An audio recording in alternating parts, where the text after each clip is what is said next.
This article refers to the Pyrrhic War battle fought in 279 BC. For the Second Punic War battle fought in 209 BC, see Battle of Asculum. The Battle of Asculum took place in 279 BC between the Romans under the command of Consul Publius Decius Mus and the combined Tarentine, Oscan, Samnite, and Epirote forces, under the command of the Greek king Pyrrhus of Epirus. The battle occurred during the Pyrrhic War for control of Magna Graecia, Prelude and armies. The battle at Asculum was the second encounter between Pyrrhus, a primarily Macedonian army, and several Roman legions. According to written accounts of the engagement from the era, the two armies were likely close to the same size at 40,000 men each. The Roman force was largely made up of infantry, an estimated 4 legions totaling 25,000 Romans, in addition to Dorni allies.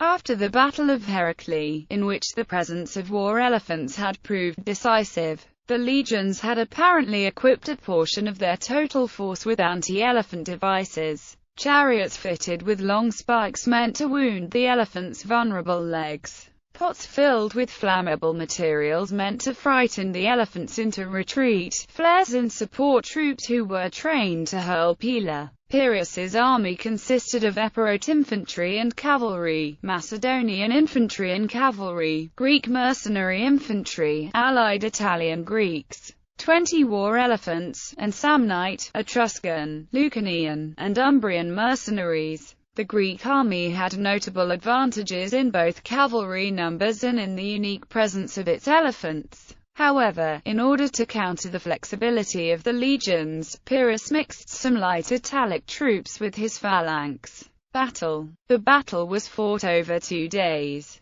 As was customary of the warfare of the period, both armies deployed their cavalry on the wings and infantry in the center. Pyrrhus held his personal cavalry in reserve behind the center under his own command. The elephants were also initially held in reserve. On the first day, the Greek cavalry and elephants went largely unused as they were blocked from the Roman advances by woodland and hills in the vicinity of the battleground. Although the Italic soldiers in the phalanxes reportedly engaged the Romans very effectively, Pyrrhus's Macedonians broke the Roman 1st Legion and Rome's Latin allies on their left wing, but the Roman 3rd and 4th Legions overcame the Tarentines, Oscans and Epirotes in Pyrrhus' center. Meanwhile, a force of Dorni attacked the Greek camp. Pyrrhus dispatched reserve cavalry to deal with the breakthrough along with part of the regular horse and several elephants. When the attackers withdrew to an almost inaccessible position atop a steep hill, Pyrrhus deployed the elephants against the 3rd and 4th Legions, who likewise proceeded to take refuge in heavily wooded areas on high ground while remaining under constant fire from the archers and slingers, escorting the elephants.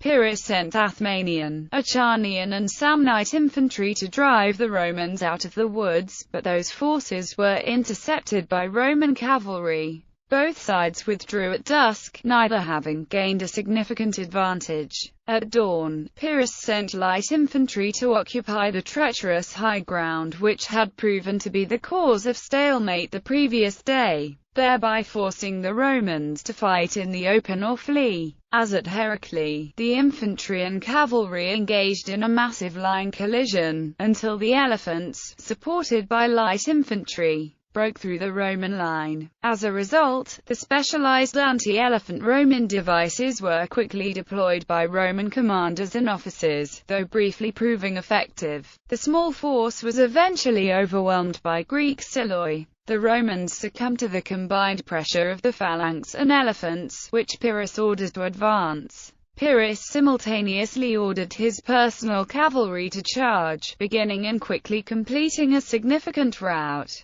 The defeated Roman force retreated. Aftermath. Traditionally, it is believed that Roman casualties totaled nearly 8,000, while Pyrrhus lost some 3,000, including many of his officers. Pyrrhus later famously commented on his victory, stating, "One more such victory, and we are undone." It is from reports of this semi-legendary event that the term Pyrrhic victory originates. Bibliography. Information about this war can be found in Plutarch's Lives, Polybius, Dionysius of Halicarnassus, and Livy.